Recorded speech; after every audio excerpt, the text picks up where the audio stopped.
Bienvenue sur We Are All Media, le podcast de ceux qui font les médias d'aujourd'hui et de demain. Derrière la magie des écrans télé, ciné et web, des ondes radio ou du papier glacé des magazines, il y a des personnes passionnées et inspirantes. Entrepreneurs, producteurs, créateurs, diffuseurs, artistes, journalistes, influenceurs. On parle de leur parcours, parfois atypique, leur métier, leur expérience, mais aussi leur vision du futur des médias ainsi que des nouvelles façons de consommer les contenus. Chaque jour, il y a 250 nouveaux livres publiés en France. Je me suis toujours demandé quelle était l'économie derrière cette industrie, quels étaient les métiers et les enjeux de demain. Dans cet épisode, vous l'aurez compris, nous n'allons pas parler que de médias, mais aussi de maisons d'édition, puisque je reçois Xavier Prien, directeur général du groupe L'Harmattan, première maison d'édition en France, en termes de nombre de titres publiés, mais aussi libraire, producteur de télé et de théâtre. Ensemble, on revient à la naissance de la maison d'édition familiale et indépendante et sa structuration au fil des ans pour devenir le groupe important qu'il est aujourd'hui.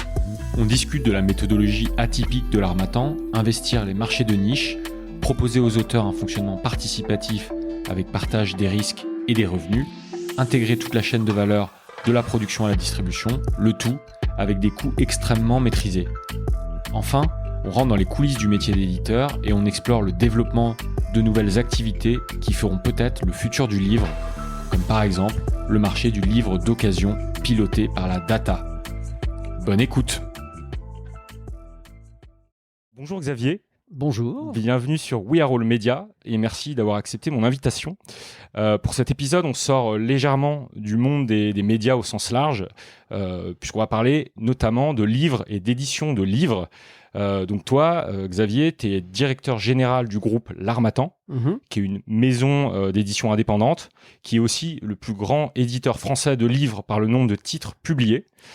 Mais c'est pas simplement ça, c'est aussi des librairies. Vous en avez 5 en France, un regroupement de plusieurs maisons d'édition en France et à l'étranger, une plateforme numérique avec plus de 45 000 titres numérisés, un théâtre à Paris, le Lucernaire, une société de production, Les Films d'un jour, les plateformes de streaming Opsis TV et Docs TV. Bref, pas mal de choses. On va revenir plus en détail sur ces différentes activités et dans quelle mesure elles peuvent être synergiques. On va aussi parler du métier d'éditeur, que moi je connais assez peu. Dans un contexte d'un marché du livre qui est plutôt baissier, je crois que c'est moins 4% l'année dernière. Et puis on va parler sur la dernière partie plus du futur du livre et du futur du métier de l'édition. Mais commençons, ce que je fais souvent, par ton parcours. Est-ce que toi, tu étais prédestiné en fait, à travailler dans le monde du livre, du spectacle, de la production, ou ça arrivait un peu par hasard ? Alors c'est arrivé complètement par hasard et c'est ça qui fait le charme. Au départ, c'est une histoire familiale. Ça fait 10 ans que je suis tombé dans le grand bain. La maison d'édition a été créée en 1975, donc 45 ans cette année, par mon oncle en fait, sur des valeurs de l'époque qui étaient droit de l'homme, droit des peuples à disposer d'eux-mêmes, au carrefour des cultures. Donc on était dans la période de la fin des colonies, de toute l'aventure tiers-mondiste. D'accord. Et donc, il s'est positionné sur un segment de l'édition qu'il a développé et poussé avec une méthodologie, une économie atypique.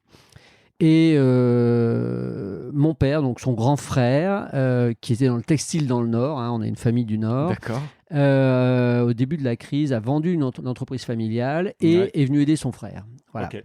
Et donc, ce binôme, l'un aux lettres et l'autre aux chiffres, a amené ce petit bout de chemin. Et il y a 10 ans, en fait, ils m'ont demandé de les rejoindre, alors que j'avais dit non plein de fois en disant jamais je viendrai dans cet enfer. Moi, je suis plutôt du monde de la communication, du marketing, des ventes, du commercial. Je travaillais dans un grand groupe qui vendait des produits de consommation. Okay. Dans les années 2000, j'ai tout arrêté ce fonctionnement de grand groupe pour créer à l'époque une petite chaîne de franchise d'aires de jeux couvertes pour enfants. Donc rien à voir. Donc, mais à part le côté entrepreneur qui est aujourd'hui continue de qui est quelque chose de familial. Voilà, qui continue de nous taquiner. Et donc, il y a 10 ans, je suis arrivé donc en 2010 où le groupe abordait un tournant important. Il avait commencé une diversification avec la reprise du Lucernaire quelques années auparavant. Il avait commencé toute la partie numérisation avec un petit peu l'arrivée des e-books et des livres numériques. Et donc, on était vraiment au tournant de pas mal d'activités. Et en fait, je me suis retrouvé à la direction de ce groupe. Et depuis 10 ans, on a transformé une maison d'édition atypique en un groupe tourné vers la culture et le loisir qui est en pleine mutation. Ouais. Voilà. Bon, on va revenir justement sur toutes ces activités, mais pour revenir toi à ton parcours, c'est marrant parce que tu as dit j'ai refusé plusieurs fois de les rejoindre. Pourquoi ? Parce que c'était le secteur qui... Non, au contraire. Moi, et c'est pour ça, le secteur, au contraire, il y avait une vraie appétence en termes de lecture. Hein. J'étais avant, parce que j'avais du temps, un gros lecteur. Donc, le monde de la lecture est quelque chose qui m'intéressait. Donc, le produit m'intéressait. Le développement culturel, théâtre m'intéressait puisque y avait toute cette activité d'accueil de public que j'avais retrouvé de l'autre côté. Mais c'était plus l'aspect parisien, maison d'édition, etc. de l'extérieur qui, moi, me branchait pas trop l'image que j'en avais. Et en fait, heureusement, de l'intérieur, c'est pas du tout ça, quoi. Ouais, c'est assez différent. Et puis, effectivement, vous semblez comme ça d'extérieur d'être assez différent des autres maisons. On va y revenir aussi. Et du coup, tu as des souvenirs, toi, justement, si on reste sur le monde du livre, des premiers souvenirs que tu as eus qui sont liés justement au livre quand tu étais jeune ou tu vois quelque chose. Ah oui, moi, c'était et d'ailleurs, aujourd'hui, c'est rigolo quand je me balade dans le salon du livre parce que des grandes marques qui étaient pour moi à l'époque mythiques sont maintenant rattachées à des personnes et à des gens et à des fonctionnements que je connais beaucoup mieux. Comme par exemple les grosses machines, Hachette, Gallimard, etc. Les presses universitaires de France, enfin toutes ces choses-là qui nous ont accompagnés. Maintenant, pour moi, j'ai un peu l'impression d'être de l'intérieur, même si effectivement notre fonctionnement est atypique.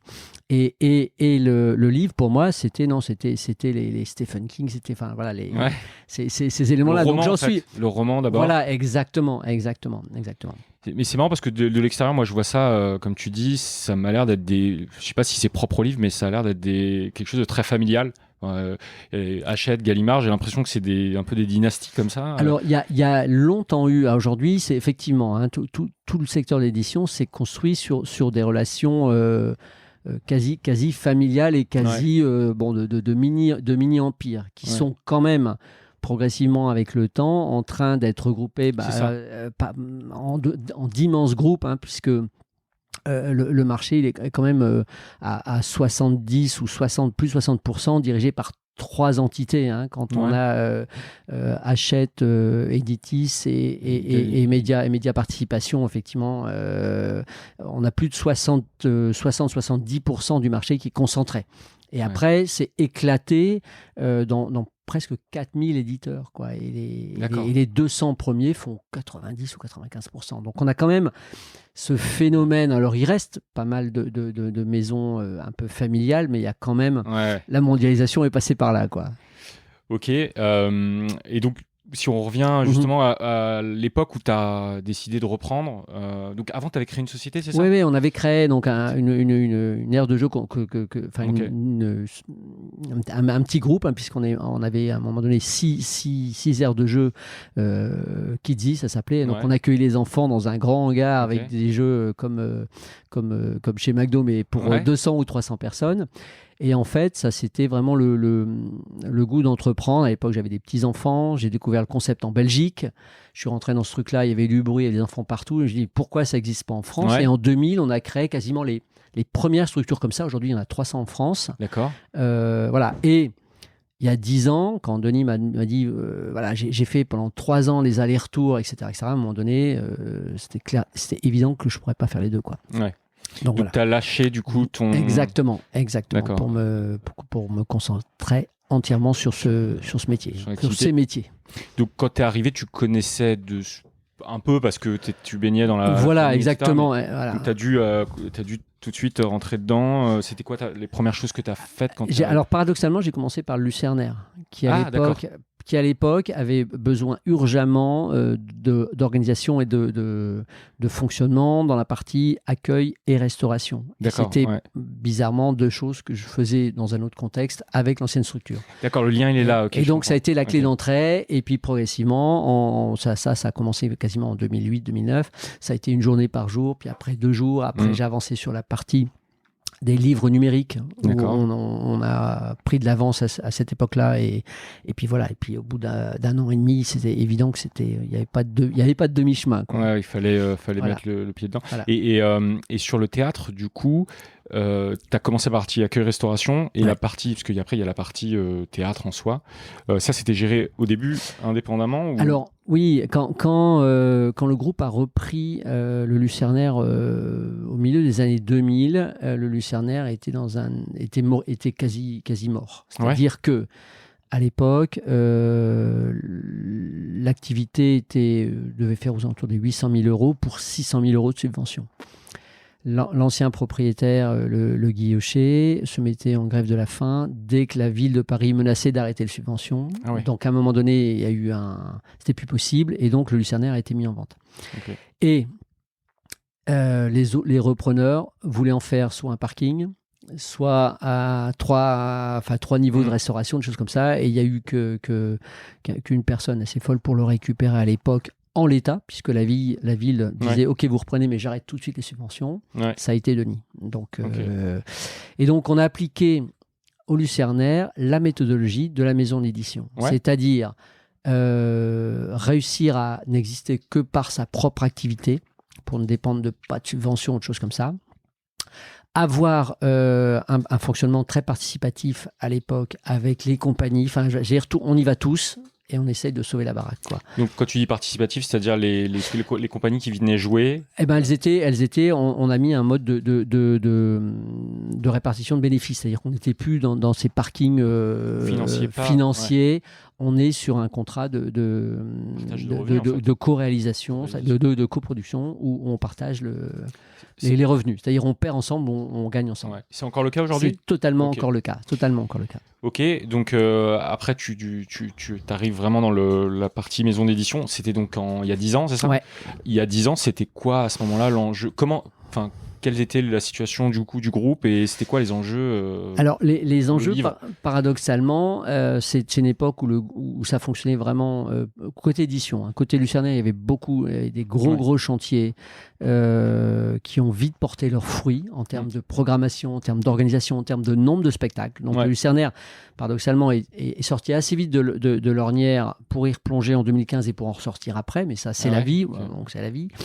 Et l'Harmattan fonctionnait plutôt bien, et donc on a été dans une période dans les années 2000 où on était plutôt en phase d'acquisition d'autres petites structures pour compléter le dispositif et les champs éditoriaux autour de l'Harmattan. Parce que initialement, vous étiez spécialisé dans quel type de livre, en gros, à l'époque, l'Harmattan, il y avait trois grandes spécificités. L'international, de par la création, c'est-à-dire on a toujours entre 20 et 25% de nos productions qui viennent d'Afrique francophone. D'accord, ok. Donc ça c'est génétique au groupe de par l'historique, puisqu'on a aujourd'hui, on a 10 structures en Afrique subsaharienne. Structures Harmattan, éditeurs, libraires, avec lesquels on fonctionne. J'en toucherai 2 mots tout à l'heure. La science humaine, puisque la vocation à l'époque de l'Harmattan, et c'est aussi ça qui a fait son succès à l'époque, c'est l'époque où les presses universitaires tombaient les unes après les autres pour les questions de gestion et de fonctionnement. Et donc l'Harmattan a mis en place un système très souple, très léger, sans besoin de subventions, avec simplement quelques achats de livres, une 50aine de bouquins, et on y allait.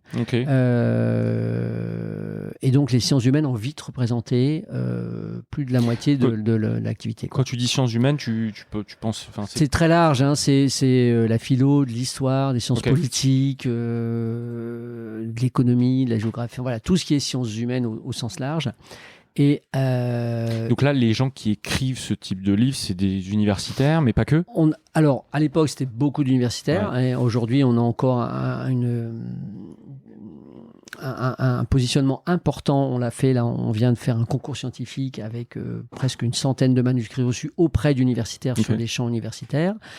C'est des universitaires, c'est des étudiants, voilà. Donc c'est vraiment, c'était un des créneaux importants de l'Harmattan à l'époque.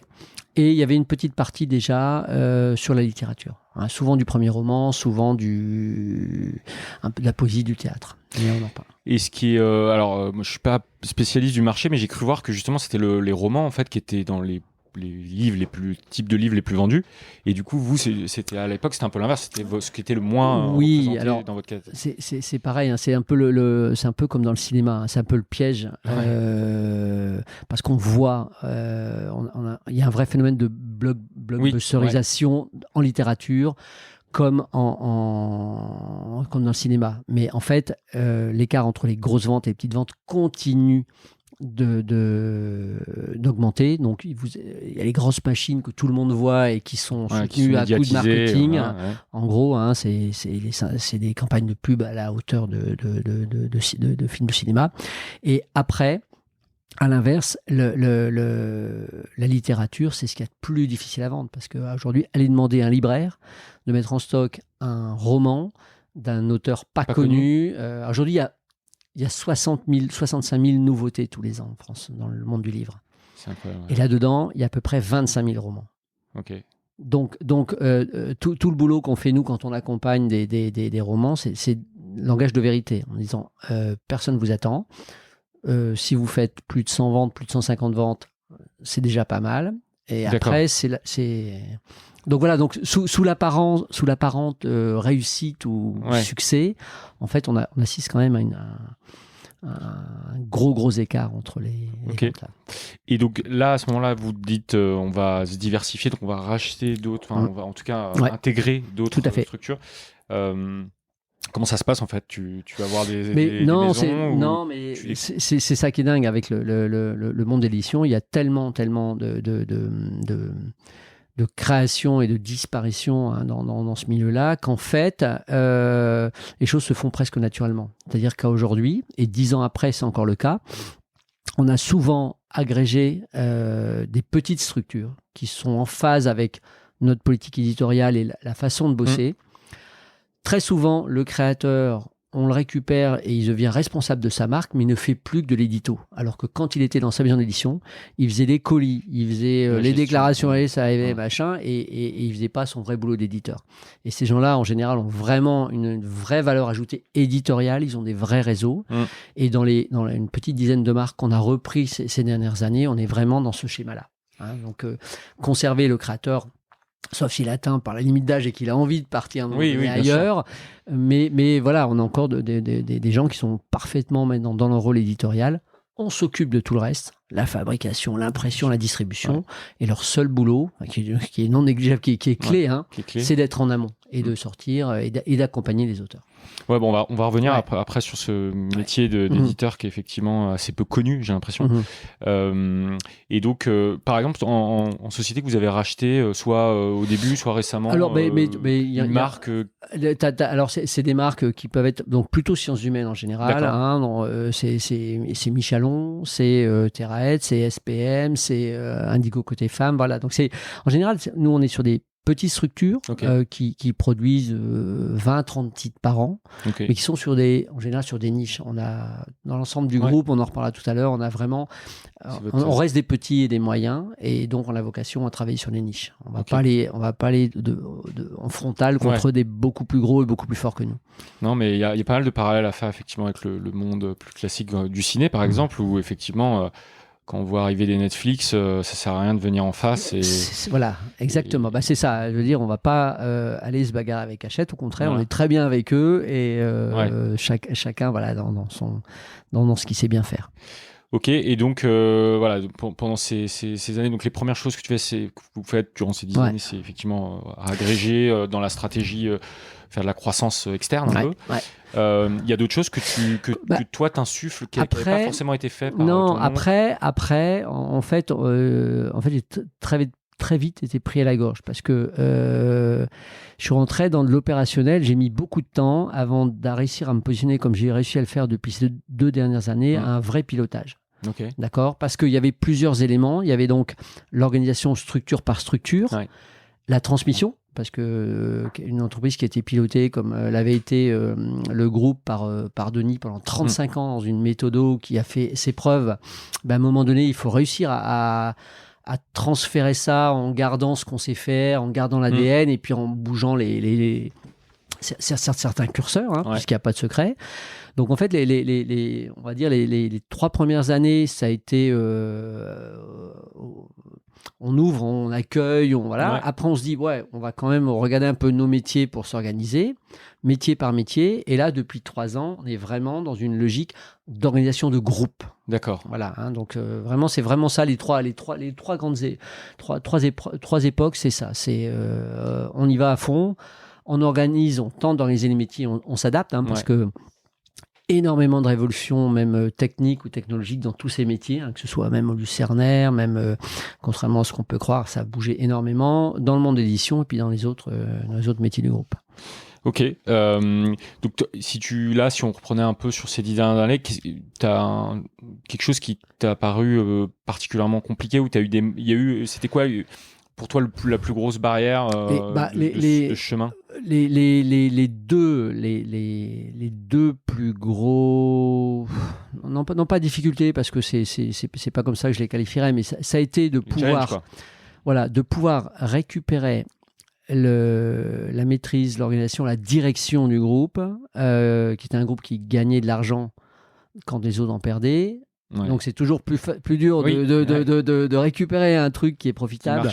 Voilà, de récupérer ça, de le faire muter en gardant l'ADN et en gardant les résultats économiques. Ouais. Donc voilà. Et donc ça, aujourd'hui, ça n'a pas tous les jours été facile, mais en l'état, et puis rien n'est acquis, moins que jamais. Mais aujourd'hui, je pense que vraiment on y est, donc je veux dire, donc ça c'était le premier challenge. Et le deuxième, et ça c'est vraiment, ça reste un problème quotidien, c'est le management, l'encadrement et toute la partie RH, parce que on est sur des métiers qui sont incroyablement humains. Ouais. L'édition, la prod, le théâtre, voilà, on brasse de l'humain. Voilà, c'est un groupe qui est aussi avec beaucoup de brassage de générations. Ouais.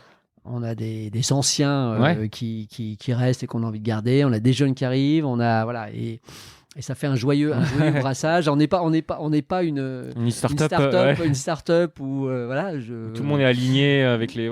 Exactement. Donc vraiment, moi les deux gros challenges, c'est ça. Ça a été la reprise et garder cet ADN et ce fonctionnement. Et puis cette gestion. Il y a combien de quand on cumule l'ensemble du groupe, c'est presque 150 personnes avec les structures africaines. Donc et on était sur un fonctionnement très horizontal à l'époque pour une plus petite structure. Et donc en grandissant, il a fallu rajouter la hiérarchie, mais dans une PME super réactive. Voilà. Donc voilà, les deux challenges, c'est vraiment ça.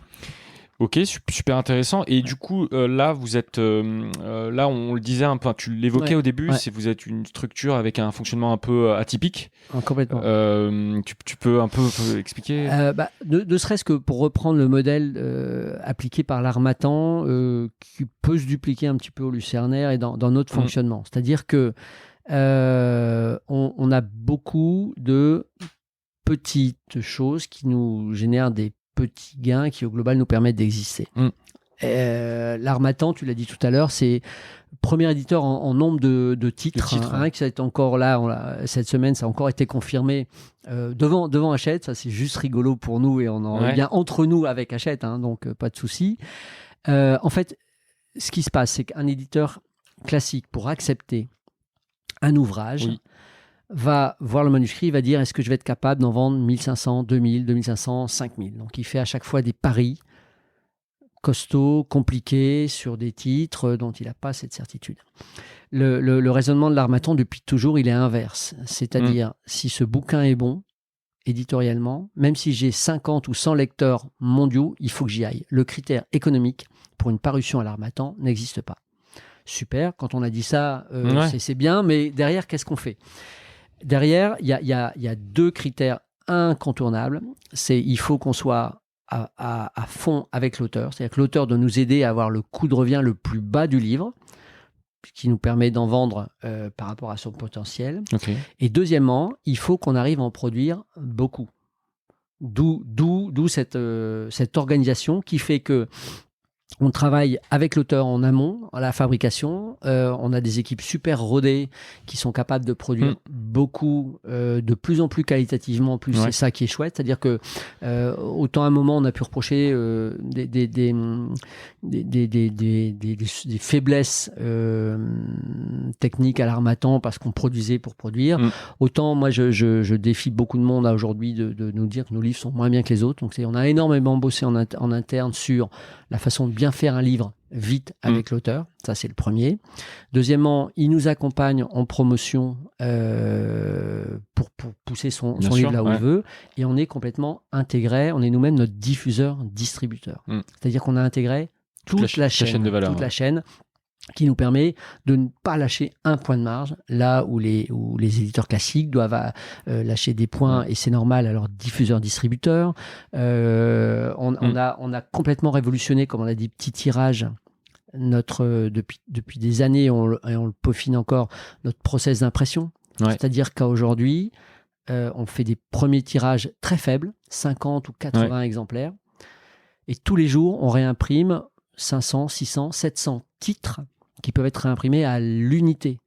Sans coût trop exorbitant. Non, tout est automatisé. C'est-à-dire qu'aujourd'hui, on passe la commande à l'imprimeur avant 13h et on a le livre le lendemain matin dans nos stocks à 8h. Donc, on a des flux permanents. J'ai plus de livres fabriqués pour rien. Il faut savoir quand même, dans le monde de l'édition, sur 3 livres fabriqués, tu en as un qui est détruit. On vend 400 millions de livres en France, il y en a 600 millions de fabriqués. C'est ce que je dis toujours, c'est comme si Peugeot fabriquait 3 bagnoles pour en détruire une. C'est un non-sens. On se rend pas compte. C'est un non-sens. Donc c'est un coût en plus, j'imagine. Mais bien sûr, c'est pour ça que les livres sont chers, parce que quand on cumule un peu l'ensemble du process de la chaîne, à aujourd'hui, un éditeur classique va imprimer 2 livres pour en vendre un seul. D'accord ? Donc nous, on a inversé le processus qu'on peut faire parce qu'on n'a pas des livres en quantité importante. En fait, si je résume, c'est vous arrivez à multiplier le nombre de titres, mais chaque titre est sorti en moins d'exemplaires. Donc, dans tous les cas, il y a moins aussi de rebut. Et puis pour chacun des titres, vous avez moins de coûts. Vous faites plus de marge puisque vous êtes Alors, ça a ses limites parce que chaque livre a quand même des coûts fixes. Oui, bien sûr. Et que ce qui nous permet d'absorber ces coûts fixes, c'est le nombre de titres produits, d'accord, qui nous arrive à globaliser des choses, et que on a quand même un certain nombre de non négligeables qui font des ventes bien au-delà du point mort, qui peut être de 150 exemplaires. On a des titres à 500, à 1000, à 2000 exemplaires qui compensent et qui font... Mais cette méthodologie inversée, qui commence d'ailleurs à être appliquée par d'autres éditeurs, nous a très très très souvent valu une très mauvaise réputation parce qu'on était à l'opposé du fonctionnement classique du monde de l'édition. On disait aux auteurs, effectivement, et on a eu un procès en 2000 qu'on a gagné, où on disait aux auteurs, on vous donnera des droits à partir du 500e exemplaire. Parce qu'avant, si on vous donne, on ne peut pas les payer et demain, on ne sera plus là. L'auteur n'est pas obligé de dire oui. S'il dit oui, on y va. Mais oui. Et donc, à l'époque, il y avait une cabale en disant voilà, c'est pas du livre à compte d'éditeur, tout ça. Et donc, le tribunal a jugé, a dit le premier droit d'un auteur, c'est d'être édité. Donc, si l'auteur est averti de ce qui lui passe, il n'y a pas de souci. Et on s'aperçoit que non seulement aujourd'hui, tous les ans, on fait plus de 2500 chèques de droits d'auteur, parce qu'il y a plein d'auteurs qui touchent. Et deuxièmement, il y a plein d'éditeurs qui sont en train discrètement de reprendre ce modèle, sans le dire. Où on a aussi beaucoup d'éditeurs qui déclarent donner des droits, ils ne les payent jamais. Voilà. Donc le tort qu'on a eu, ce qui n'est pas un tort, puisqu'aujourd'hui le temps joue pour nous et nous rend raison, c'est d'avoir toujours dit ce qu'on faisait. Voilà. Et ce qui fait que dans le monde un peu feutré des éditeurs parisiens, ça a parfois gêné. Mais est-ce que ce modèle il serait possible si vous n'aviez pas justement ce circuit de distribution que vous possédiez ? Il y a les contraintes, c'est l'intégration de la distribution. On a 2 entrepôts en Normandie Tous les jours, on envoie 3500 bouquins dans toutes les librairies de France. Ça, c'est le premier. Et le deuxièmement, c'est d'avoir beaucoup de titres. Parce que gagner peu, si on produit peu, au global, on ne couvre pas. Donc on a ce volume, d'ailleurs qui nous a aussi valu les fous d'autres éditeurs à un moment donné en disant on publie tout et n'importe quoi. Il faut juste avoir en tête deux choses. On refuse plus des 3/4 des manuscrits qu'on reçoit, première chose. Et deuxièmement, on a à peu près 15 nouveautés par jour. D'accord ? Ce qui est pas mal. Mais quand on sait que le marché, lui, avec ses 60 000 titres, en produit plus de 250. Tous les jours, il y a 250 nouveautés.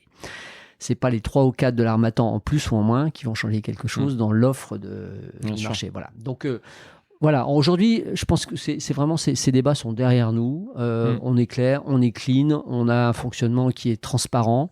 Les auteurs, on ne va pas les chercher avec les Kalachnikov.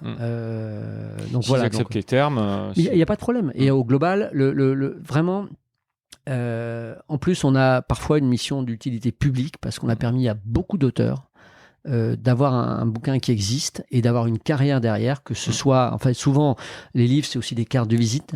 Et après, on a plein d'auteurs qui ont connu le succès ou connaissent le succès et avec qui on est toujours en bon terme et qu'on a bien volontiers laissé grandir dans d'autres maisons qui savent faire un autre métier que le nôtre. Les Marie Scondé, des Mabankou, tout ça, ont commencé à l'Harmattan. Et après, ils sont partis ailleurs. Ils sont partis ailleurs et quand ils reviennent parce que mais là, on est très clair. Il y a des choses qu'on ne sait pas faire et on préfère ne pas faire plutôt que d'être dans la surpromesse où ça finit toujours mal. Et il y a des gens qui sont déçus. On a vraiment autre chose à faire. Ok, du coup, ça nous met un peu les mains dedans. Et moi, ça m'intéresse de savoir un peu donc, ce métier d'éditeur. Comment ça se passe ? Quelles sont les grandes étapes alors de façon au survol, mais entre le moment où quelqu'un vous amène un manuscrit jusqu'à, tu disais, il est imprimé, il est dans un dépôt et il arrive en librairie, quoi. C'est à la fois compliqué et simple. C'est-à-dire que, je le disais tout à l'heure, tous les jours, on reçoit entre 30 et 40 manuscrits. Super. En direct, sur 30 et 40 manuscrits. Sur toutes les maisons en cumulé. Ouais, 30 à 40 manuscrits où on a un avis éditorial à donner.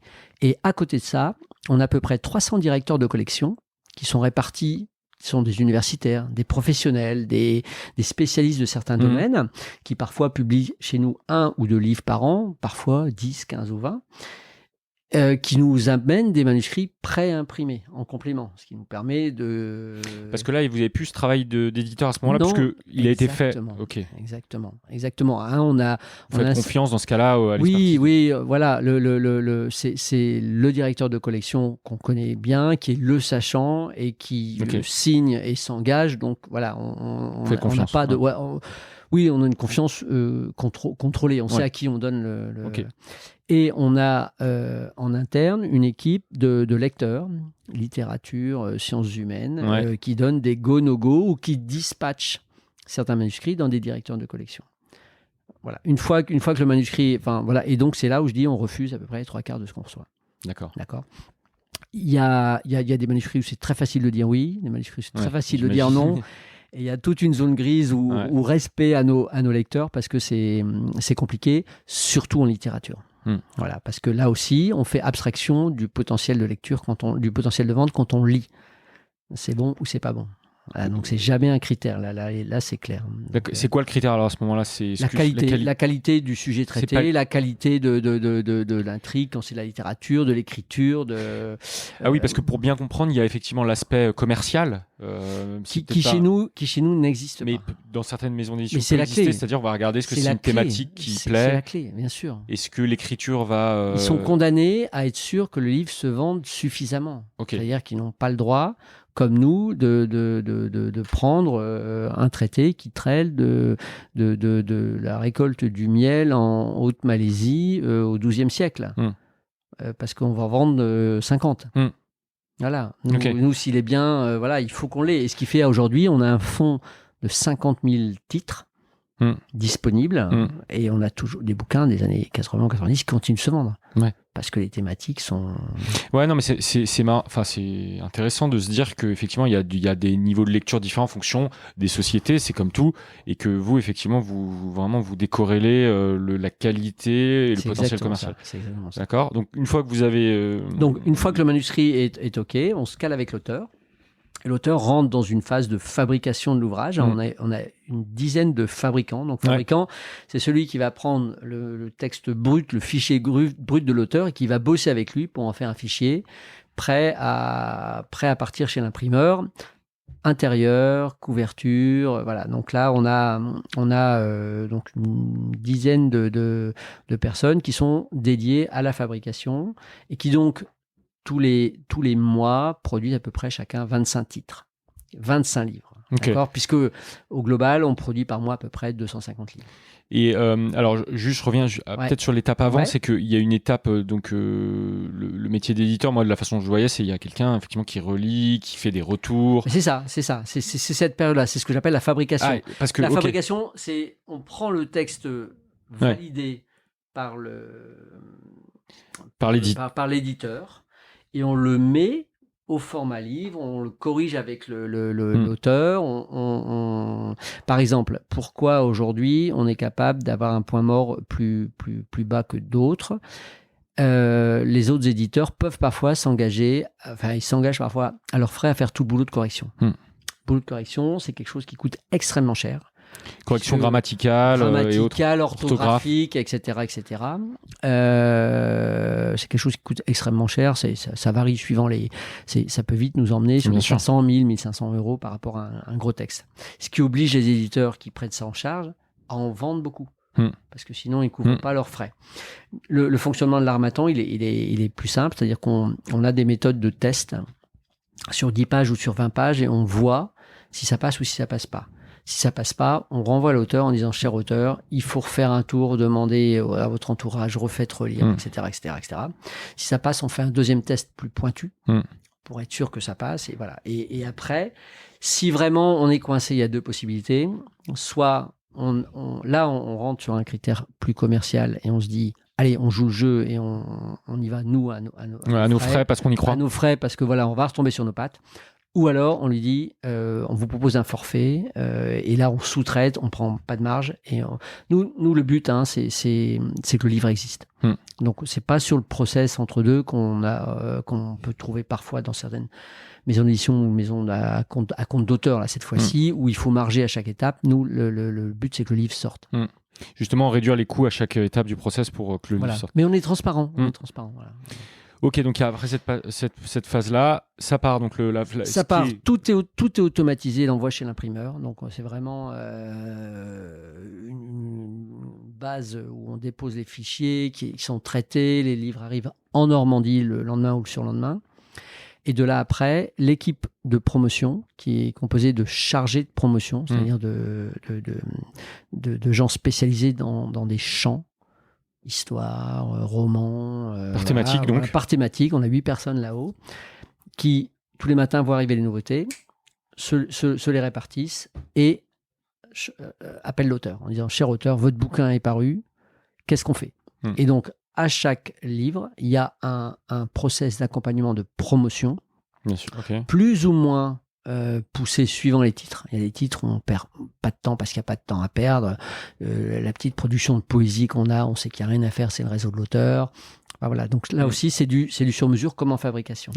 C'est à la fois du sur-mesure, mais où très vite, on sait prendre les décisions. Voilà. Et donc après, il y a tout un arsenal d'accompagnement suivant les titres des auteurs qui vont, puisqu'on n'a pas aujourd'hui d'équipe de commerciaux dédiés, on a 2 commerciaux dans la France qu'on partage avec d'autres maisons d'édition du groupe, et on a une commerciale attitrée à Paris pour les librairies. Mais on a surtout un énorme boulot de référencement et de push sur des mailings ciblés, sur des communications ciblées, sur des relances téléphoniques ciblées, par rapport à des... Auprès de libraires. Des libraires. Par exemple, vous n'allez pas chez les médias. Vous faites on a aussi, on a tous les jours, c'est ce qu'on dit, mais après, il y a médias et médias. C'est-à-dire que tous les jours, si vous prenez la presse en France, il y a 30 ou 40 auteurs qui arrivent à apparaître dans... On est beaucoup dans la PQR. Après la grande presse, on sait que c'est si t'es pas copain ou si t'es pas dans le réseau, tu n'y arrives pas. Donc on a épisodiquement des gens qui connaissent un circuit. Là, on vient de sortir un bouquin qui traite aussi un petit peu de l'affaire Fillon en finale, où notre auteur, qui est quelqu'un qui est dynamique, qui a du réseau, est passé 2 fois à BFM et à Europe 1. Okay. Voilà. Donc on a une présence, mais qui est diluée avec celle de tous les autres éditeurs. D'accord. Donc la partie, parce que la partie pour la partie commerciale, enfin on dit des commerciaux, elle est différente de la partie promotion. Mais il y a les deux, voilà. Il y a diffusion ensemble. Et promotion, c'est-à-dire que la chargée de promo, elle peut s'appuyer sur les personnes en disant, on fait par exemple des opérations régionales. Les libraires régionaux, on dit, cher auteur, on a ça à vous proposer, ça parle de chez vous, l'auteur est disponible pour faire une signature, donc on a ces actions-là. On a tous les mois aussi des actions par thématique. On a des newsletters ciblés, philo, histoire. Pour encourager du coup les libraires à faire potentiellement des événements ou des... Libraires, ou alors après les réseaux. On bosse beaucoup aussi avec beaucoup de réseaux d'associations. Enfin voilà, les libraires représentent encore la grande majorité de notre chiffre d'affaires. Mais on a aussi régulièrement des auteurs qui signent ou qui dédicacent de plus en plus dans des endroits improbables. Et c'est ça qui est chouette, quoi. Donc là, il y a et donc pour bien comprendre, une fois que, par exemple, admettons un livre, vous dites, on va aller le pousser chez des libraires. Comment ça se passe avec le libraire? Vous partagez les revenus ou il doit avant payer? Les libraires, alors par rapport à d'autres métiers, c'est ça qui est bien quand tu n'as pas été dans le livre toute ta vie, parce que tu t'aperçois des choses chouettes et moins chouettes dans le monde d'édition. Il y a 2 choses qui sont perturbantes au début. C'est qu'aujourd'hui, le prix du livre est fixe. Oui.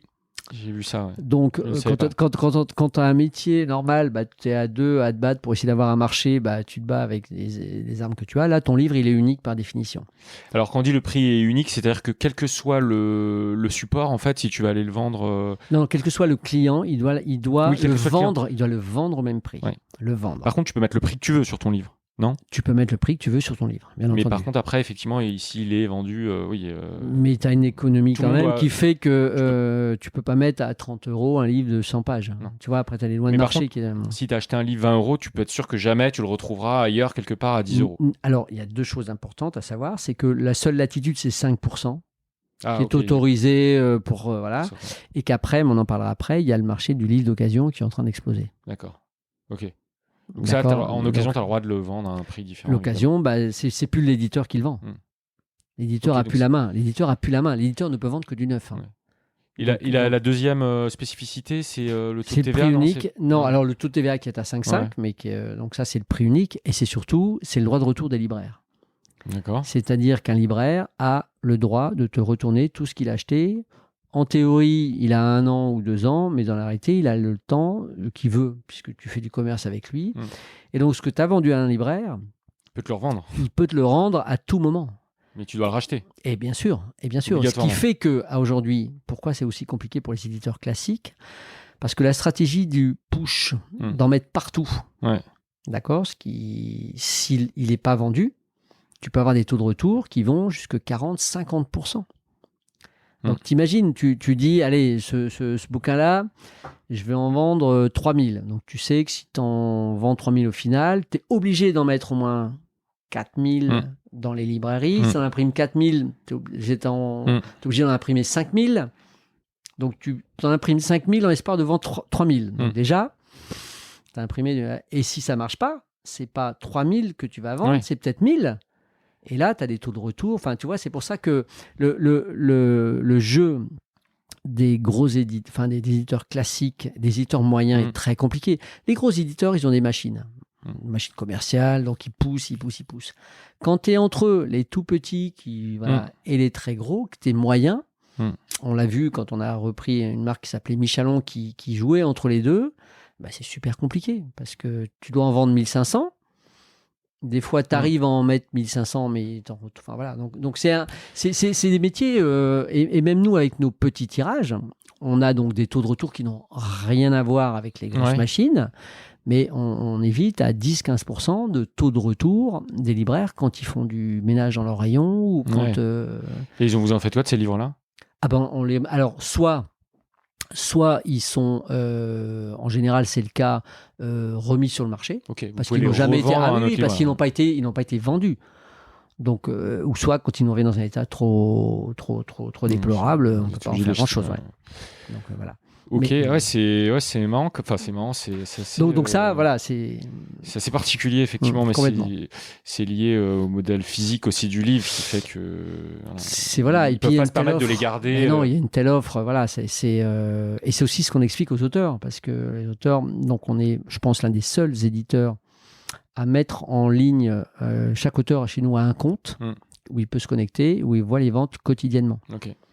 par endroit où c'est vendu. Hein, donc après, en termes de transparence, c'est compliqué de faire mieux. Et des fois, ils appellent en disant ouais, j'ai -2 là, c'est quoi sur ce libraire? Et si t'en as vendu 3, à un moment donné, il en retourne 2. Ah oui. Il en reste un, quoi. C'est... Voilà, enfin bon, Ok. c'est donc ça, et donc arsenal de promotion là-haut qui fait qu'avec l'auteur, on pousse au maximum D'accord. la chose, quoi. Donc, en gros, si je résume un peu les profils d'une maison d'édition, il y a évidemment les éditeurs qui ont la partie plus éditoriale. Il y a une partie fabrication, donc un peu plus technique et logistique, quelque part. Puis il y a une partie vente, marketing et commercial. Exactement. Exactement. Les différents métiers. Et ça, cette partie diffusion et promotion, dans les éditeurs classiques, elle est souvent sous-traitée à une boîte externe, une boîte de diffusion. D'accord. Et l'éditeur va présenter son bouquin ou ses bouquins parce qu'il n'a pas suffisamment de volume pour entretenir une équipe comme ça. Ça, c'est la première chose. Et la deuxième, c'est que la distribution, le fait d'aller vendre, enfin d'aller proposer le livre, le vendre, l'encaisser, le retourner, est aussi sous-traité à une autre boîte. Et l'une des forces de l'Harmattan, c'est d'avoir intégré tout ça. D'accord. Donc vous, oui, c'est vos équipes propres qui vont faire la diffusion. Exactement. Parce que sinon, le diffuseur, évidemment, il prend une commission, j'imagine. Oui, tout à fait. En gros, l'éditeur, il va se retrouver avec une commission, puisque le libraire, on lui laisse entre 30, 35, 40%, suivant la taille du libraire et son volume. Déjà, sur ton prix public, t'enlèves la TVA. TTC, ouais. T'enlèves la TVA, t'enlèves ça. Et quand tu bosses avec un diffuseur-distributeur, en général, il te prend aux alentours de 55% du prix public. En plus des 40... Non, parce que c'est lui qui garde les 40. Et derrière, en général, il te facture un petit peu de surstock de nain, ce qui fait que ton coût est 60%. Donc, quand tu vends un bouquin 20 euros, quand on enlève 60%, déjà, il ne te reste plus que 7 euros, 7,50 €. Ouais. D'accord ? Quand tu fabriques 2 bouquins pour le prix d'un, donc ton bouquin, ça te revient à 3 euros, 4 euros. Quand tu donnes 10% de droits d'auteur sur 20 euros, ça fait 2 euros. Et vous, il reste... Donc tu as vite fait, si tu fais pas du volume, d'être en dessous. Et si tu n'internalises pas aussi les métiers, comme c'est votre cas. Voilà. Donc là, aujourd'hui, vous reversez 10%, à peu près, c'est 10% le droit d'auteur. Les droits d'auteur, c'est ce que je te dis, en général c'est 8%. D'accord ? Okay. Nous, sur une grande majorité d'auteurs, on ne les verse pas sur les 500 premiers, on les verse après. Et après, c'est variable. Il y a des grilles, il y a des auteurs qui démarrent à moins, et des auteurs qui démarrent à plus. Okay. Voilà, c'est toute la polémique. Mais en moyenne, c'est 8%. C'est 8%. D'accord. C'est super intéressant parce que effectivement, c'est des métiers, je te dis, moi je pense qu'on connaît assez peu les coulisses finalement. Et je voulais qu'on parle rapidement avant d'arriver sur la dernière partie sur les autres activités du groupe L'Harmattan, puisqu'on a parlé donc du Lucernaire, donc les activités de théâtre et de la production télé aussi. Est-ce que tu peux nous en parler un peu plus ? Ça, c'était ce que je disais tout à l'heure. Pour moi, c'était le gros boulot des 3 dernières années, de structurer le groupe autour de 3 gros métiers. Métier du livre, on en a parlé. Je rajouterais juste qu'en complément du monde de l'édition, on a une partie de distribution avec des librairies physiques et on a une grosse activité de livres d'occasion. Oui. Pas les nôtres, hein. On a 1 million de livres d'occasion dans nos entrepôts qu'on vend sur les marketplaces. Donc on continue d'acheter des livres d'occasion de tous éditeurs. Et on les vend sur les marketplaces, Amazon, Fnac, etc., pour consolider un petit peu l'économie de nos librairies physiques. Parce que libraire aujourd'hui, être éditeur, c'est pas toujours facile, mais être libraire, c'est compliqué. Et que comme j'expliquais tout à l'heure, notre process d'impression numérique de circuits courts est cumulé avec nos parts de marché qu'on a en Afrique. On fait à peu près 20% de notre activité sur des thématiques africaines avec des auteurs africains. On a ouvert il y a 2 ans une imprimerie numérique à Dakar, sur lequel on arrête d'envoyer des bouquins, plus d'effets, plus de carbone, plus de machin, et c'est trop long, plus de problèmes de douane. Donc on gère des fichiers sécurisés depuis la France. On est capable d'imprimer à Dakar de Index à 200, 300, 400 exemplaires. Et de Dakar, on livre toute la sous-région avec par la route. Donc, ce qui fait qu'aujourd'hui, au lieu d'avoir nos 3 mois, nos palettes et tout ça, on a l'ensemble de nos structures qui bossent avec cette imprimerie qu'on a appelée ILP, Impression du livre pour tous, et qu'on a développé avec 2 partenaires, un imprimeur et un gros importateur de machines. Et ça fonctionne tellement bien que, outre le fait de doubler la capacité au mois de juin, on a emmené sur place un certain nombre d'éditeurs francophones. Là, on a signé des accords avec le groupe Editis Interforum.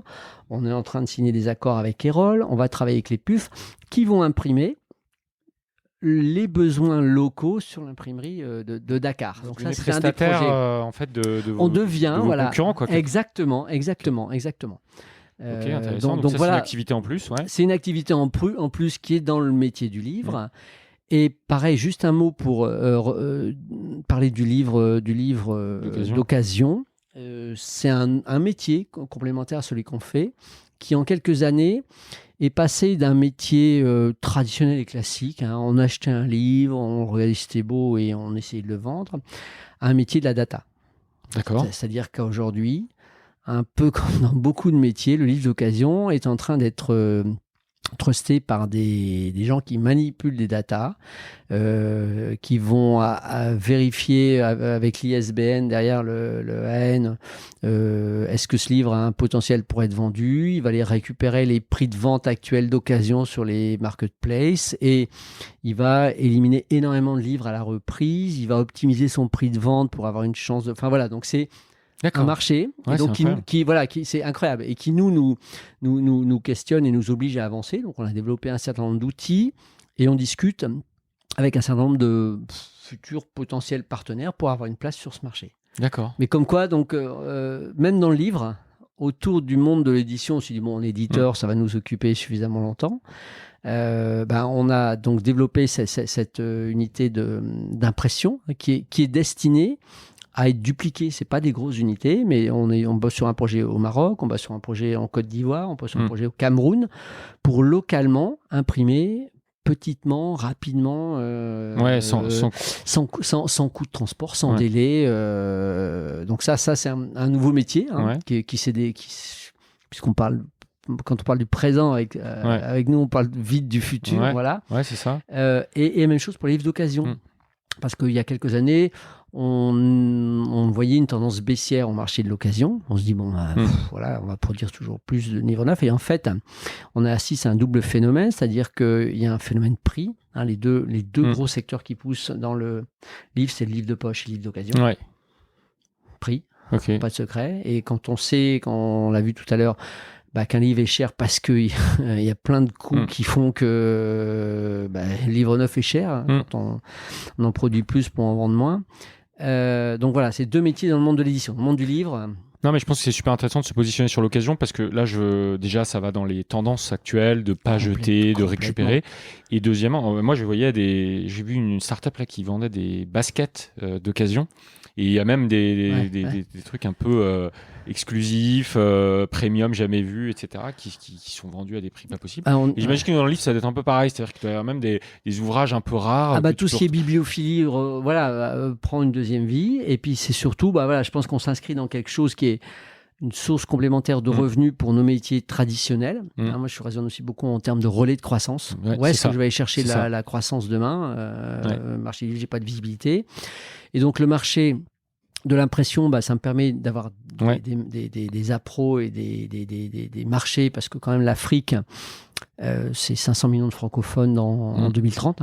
Ils sont en forte augmentation même si le pouvoir d'achat est bas, etc. Voilà. Et notre développement en Afrique, il est fait avec des structures locales de droit local. C'est-à-dire que voilà, chacun, on a un fonctionnement très participatif et très voilà, c'est pas. Vous n'arrivez pas et vous prenez des. Non, ne serait-ce que pour les questions de fonctionnement, c'est comme ça que ça marche. C'est à chacun de faire son business localement. Après, nous, on est là pour aider, pour supporter, pour donner une visibilité internationale au bouquin, mais chacun se débrouille, c'est chacun est patron chez lui. Voilà. Donc ça, c'est important. Et donc, juste pour revenir au livre d'occasion, bah voilà, on s'est aperçu que on est en pleine réflexion et on pense qu'il y a quelque chose à faire pour consolider l'ensemble de la chaîne. Sauf que le métier a muté, que nous, il faut qu'on suive et que dans ce fonctionnement-là, comme on l'a fait pour l'imprimerie, bah, c'est peut-être par des alliances qu'il faut arriver. Ouais, et puis en plus, vous avez déjà des infrastructures de livraison, de logistique que vous pourriez remettre à profit pour... Exactement. Donc, premier métier, c'est le métier du livre, qui pèse à peu près 60% de l'activité du groupe. Deuxième métier, c'est l'activité spectacle vivant, avec le Lucernaire. Et autour du Lucernaire, même chose, comme on est autonome en termes d'économie, on a essayé de développer des choses qui nous permettent, quand l'activité est un peu plus dure, de pouvoir économiquement tenir, puisqu'on n'a plus du tout de subvention. C'est qu'on a développé une école du Lucernaire il y a école de 4 ans, une école de théâtre, d'accord, qui aujourd'hui a 2 classes, qui va en ouvrir une 3e à la rentrée de septembre et qui aura normalement 5 classes à la rentrée 2022. D'accord. Donc ça, avec 25 élèves par an sur 2 et 3 ans pour les préparer aux concours nationaux et puis pour les initier au monde. Donc c'est une vraie école professionnelle qui fonctionne très bien, qui fonctionne très bien. Et qui permet d'asseoir une activité un peu plus posée à côté de celle du spectacle. Et on a ouvert il y a 2 ans une activité de diffusion, c'est-à-dire qu'on a une équipe maintenant sur certains spectacles qu'on crée au Lucernaire ou qu'on produit, qui vend ces spectacles partout en France et dans la francophonie. L'an passé, on a vendu un peu moins de 200 représentations. Donc là, tu vas voir des villes et tu leur dis voilà, on a ce spectacle. Exactement. Et là, c'est un partage de revenus sur les recettes, c'est ça ? Là, c'est pareil, c'est un partage de revenus avec la troupe. On a un prix de vente, en gros. Le théâtre d'Arcueil, de je sais pas où, achète. C'est 7 ans et on a des barèmes définis avec la troupe qui leur permet d'être payés, de payer en charge des trucs. Voilà. Et donc, ça, c'est une activité qui est sans risque pour le lieu et doit permettre de consolider un peu la marge. Puisqu'on est comme je dis, en partage de recettes sur nos représentations. Oui, ok. Voilà. Donc ces activités-là qui ont été développées parallèlement pour l'activité théâtre, qui pèse à peu près 30% de l'activité du groupe. Je passe rapidement, on a mis un petit pied à Avignon en prenant des participations dans un théâtre qui s'appelle le Théâtre du Train Bleu, qui est en train d'exploser à Avignon depuis 2 ans. Donc voilà, là c'est la partie spectacle. Et on a un 3e pôle, toujours dans la réflexion de relais de croissance, qui est l'activité digitale, dont on a parlé un peu et que tu connais un petit peu peut-être plus que les autres. Un peu parti sur le même raisonnement global, c'est-à-dire une forte production, forte activité, mais sur des niches. Et de par l'expérience qu'on avait historiquement avec Film d'un jour, avec l'Harmattan TV, qui déjà avait un pied quand même dans l'édition, pour la partie Harmattan, l'édition de DVD et de VOD. Donc on avait un savoir-faire en VOD, qui est la base. Et puis tout le boulot de production que faisait Film d'un jour. Le projet de chaîne théâtre était, moi je l'avais en tête depuis très longtemps, depuis 5 ou 6 ans. Et il y avait eu une expérience similaire qui avait été menée, mais à mon avis à l'envers, c'est-à-dire que avec des locations de satellites, avec un point mort tellement élevé que c'était condamné vu la niche. Et donc Opsis est né il y a 2 ans, je pense maintenant. Opsis TV, donc TV, voilà, qui est la première plateforme en streaming qu'on a lancée, dédiée au monde du théâtre. On a lancé dans la suite Docs TV, qui était donc là lié avec les fonds qu'on possédait, mais c'est surtout pour Opsis comme pour Docs, de l'acquisition de fonds qui est en train de se faire de manière complémentaire. On a à peu près 600 programmes sur Opsis pour le théâtre, et on a plus de 1500, je crois, pour Docs. De films documentaires. De films documentaires sous toutes leurs formes. Donc c'est vraiment des plateformes de streaming sur le modèle de Netflix, puisque aujourd'hui il n'y a pas le choix. Je veux dire, si on veut exister, il faut qu'on reprenne les codes de ce qui marche, de ce qui marche. Et donc, on réfléchit, alors est-ce que je dis, est-ce que je dis pas, à une 3e plateforme sur une autre thématique qui devrait bientôt pouvoir être annoncée. D'accord. L'idée, c'est toujours pareil, d'être sur des niches, de mutualiser ce qu'on sait faire, de s'appuyer à un moment donné sur des professionnels qui savent faire des choses qu'on ne sait pas faire quand on a passé un cap. Et après, donc ça, c'est vraiment un des enjeux de l'année pour savoir comment on va accompagner le développement de ces chaînes, puisqu'on arrivait, pour moi, à un premier stade. C'est opérationnel, ça fonctionne. Voilà. Donc, je pense qu'il faut qu'on se donne les moyens avec Sébastien Sébastien Stézé, voilà, qui est à l'origine du projet Opsis TV, Docs TV. Peut-être de passer un cap. Donc, on réfléchit aux possibilités de faire entrer des partenaires extérieurs pour mettre des moyens sur la table et puis pousser en termes de commercialisation, de visibilité. Voilà, mais voilà, c'est vraiment ces 3 métiers et cette partie-là digitale pèse à peu près 10% de l'activité du groupe. Ok. Le groupe, en fait, vous êtes beaucoup sur... votre modèle, c'est un modèle intégré, donc vous avez... Complètement. Que ce soit pour le livre, mais même... pour le théâtre, vous produisez, vous captez, vous diffusez. Dans le livre, c'est pareil, vous diffusez, exactement ça. Ouais. Sur un modèle où vous êtes sur de la niche, donc vous produisez pas, c'est pas sur le volume, c'est plus sur la niche, aller trouver la qualité de la niche et surtout avoir des coûts maîtrisés. Exactement. C'est un peu ça vos forces. Exactement. Notre échelle, ça nous permet de maîtriser, mais d'avancer. C'est-à-dire qu'on n'est pas cantonné dans un métier unique. Alors des fois, on fait plusieurs choses en même temps, hein, mais... Bien sûr. Voilà. Ok, on passe sur la dernière partie, sur la partie un peu future. Là, moi, quand j'imagine un peu le futur de livre, évidemment, on se dit on va vers du tout numérique. Donc, dans les usages, on constate déjà l'utilisation de Kindle et autres. La question que je suis un peu obligé de poser, c'est est-ce que tu penses qu'à un moment donné, on va arriver à un monde où il y aura plus de livres physiques, ou est-ce que le livre aura toujours ce caractère un peu noble, c'est aussi un peu un objet déco, il y a aussi un peu, moi je trouve qu'il y a une expérience un peu sensorielle avec le livre qu'on peut toucher, qu'on peut sentir.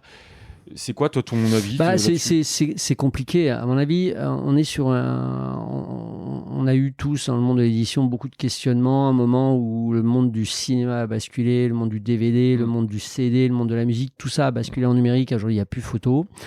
On s'aperçoit qu'aujourd'hui le marché du numérique dans le livre ça reste 5-7%, donc ça reste très faible.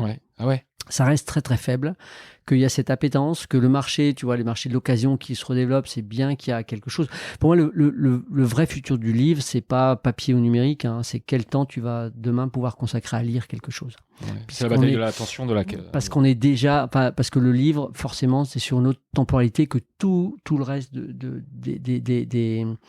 des loisirs ou des sources de culture qui sont à côté, toutes hein, ça doit aller vite, ça zappe. Donc là, le temps passé à la lecture a diminué de 25% en 5 ans. Et c'est marrant d'ailleurs, je fais une parenthèse, mais tu dois connaître certainement le service Kuber qui propose par exemple des résumés de livres en minutes. Ça, c'est marrant de voir que c'est exactement ce que tu dis, c'est qu'on arrive dans quelque chose où on veut vite aller à l'essentiel, on veut même plus prendre le temps de lire un livre. Quoi. Le gars qui faisait une thèse, il a acheté 20 bouquins il y a 5 ans, il en achète 5 maintenant. Tu vois. Donc, j'ai aucun avis. Non, c'est pas un jugement, mais faut bien le voir.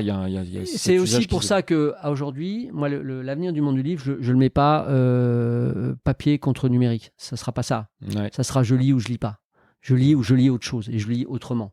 Donc c'est aussi pour ça qu'on travaille à ces relais de croissance, parce qu'on n'a pas de visibilité. Et je sais plus qui avait dit dans les prévisions, il faudrait que je retrouve ça d'ailleurs, parce que je suis en train d'y repenser là. Il disait on est souvent beaucoup trop optimiste pour les 2 ou 3 années à venir et trop pessimiste pour les 15 ans à venir. Et je pense qu'on est parfaitement là-dedans. Donc, c'est-à-dire que moi, les enjeux et les challenges, c'est vraiment sur des courts délais qu'il faut réussir à les mener, et derrière, après, ça passera. Donc, c'est compliqué, tu vois.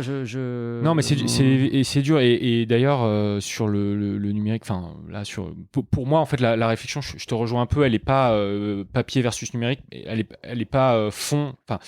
je veux dire, le format, c'est quelque chose, certes, oui, c'est une tablette, mais pour moi, est-ce qu'il n'y a pas, par contre, un futur du livre dans le fond, pas dans la forme, mais dans le fond, avec des livres enrichis, des livres interactifs, j'en sais rien, tu vois. Est-ce que tout ce qui, on parle du livre audio, on parle de plein de choses. Moi, après, tout ça se fond dans quelque chose de pas très. Quelle différence entre un site web travaillé et puis un livre interactif, enfin voilà, après entre une appli, oui, la frontière, voilà, tu entre... vois, on est sur il y a beaucoup de choses qui ont été lancées, créées, tout ça, il y a peu de choses qui ont marché aujourd'hui. Pour ceux qui lisent, ils savent très bien que tu retrouves ce que tu as dans un livre papier, tu l'as pas dans grand chose d'autre en termes d'émotion. Après, tu as plein d'autres choses dans d'autres. Mais l'aspect de lire un bouquin et puis de toi-même, de te faire tout ce qu'il y a derrière les lignes et tout ça, tu l'as que dans le livre. Quand tu regardes une série, quand tu regardes un film, on t'impose des choses où tu peux prendre du plaisir. Et donc, soit ça, les gens y tiennent, ont encore envie, et puis on vendra des livres, ou soit on sera tous formatés autrement, et voilà. On prendra un plaisir autrement. On fera autre chose. Mais Ok. Dernière petite question, donc, du coup, plus sur l'avenir des librairies, puisque vous en possédez physiquement. Évidemment, comme on disait, c'est compliqué pour les librairies.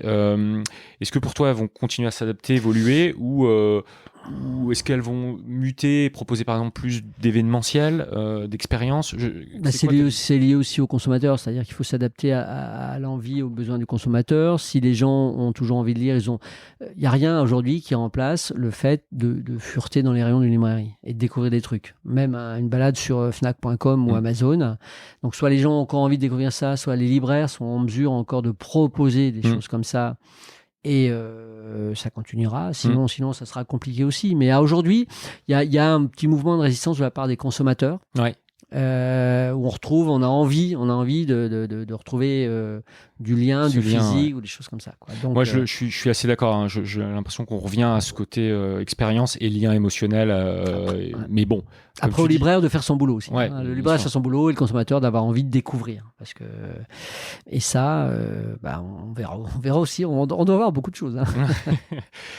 Super. On passe sur les questions de la fin. Donc, je te fais une petite liste de questions et puis tu me réponds de façon assez concise si tu peux. Je vais essayer. Quels médias, toi, tu consommes au quotidien et à quelle proportion? Alors, est-ce qu'on met le livre dedans? Malheureusement, les semaines sont faites de telle manière que les livres, c'est soit des manuscrits qu'on me refile parce que c'est le boulot. Ou c'est le boulot. Hors boulot, en divertissement. Média, il est très fractionné, c'est-à-dire ça peut être de la radio le matin, ça peut être de la télé en fond le soir. C'est aussi beaucoup de musique, avec les applis d'abonnement où j'adore passer du temps. Et les week-ends, c'est les livres où j'essaye de rattraper le retard que j'ai pris en semaine. Ok. Voilà. Mais c'est fractionné, c'est très très fractionné. C'est de plus en plus fractionné de toute façon. Est-ce que tu as des livres à recommander? Du coup, toi, t'es un peu l'expert. C'est compliqué d'être juge et parti. Non, moi j'ai envie de parler d'un. Alors, ça concerne un peu l'Afrique. Là, j'ai découvert. Alors, c'est un bouquin Harmattan, mais tant pis, tant mieux. C'est un bouquin qui a gagné le prix Ivoire, qui est un prix vraiment important dans la francophonie, qui s'appelle Le Savon de la forêt, qui retrace un peu l'aventure de colons dans les années 1920 en Côte d'Ivoire qui installe une fabrique de savon locale et j'adorais l'ambiance. Enfin, moi, j'ai pris j'ai dévoré ça en un week-end. Je comprends pourquoi le bouquin a eu un prix et on est en train peut-être de dealer les droits déviés télévisés parce que ça se prête complètement. Enfin, moi, j'ai vu le film, donc voilà. Tiens, tu vois, c'est marrant parce que je voulais te poser la question tout à l'heure. Je me dis dans les synergies justement, je me disais à un moment, je me suis posé la question de la synergie entre dans le livre, je la vois, dans l'audio, le théâtre, l'audiovisuel, je la vois, et entre livre et audiovisuel, je me posais la question. Et du coup, droit télé, il y a production télé. Forcément, Pareil, j'étais en retard. J'ai fini le bouquin de Gaël Faye, là, Gaël Faye, Petit pays. Ouais. Le week-end d'avant, sur un week-end, et j'ai vu là qu'il sortait. Le film sort mercredi. J'ai vu l'affiche en. Voilà. Bon, voilà. Donc, alors, je sais pas si j'irai le voir parce que je préfère rester sur peut-être sur le bouquin. Je sais pas, mais voilà, ça arrive. Et par exemple, on a une collection de BD d'auteurs africains. On est en train, pareil, de négocier les droits pour en faire, pourquoi pas, une série animée. On a un de nos auteurs qui est en finale au Festival d'Annecy.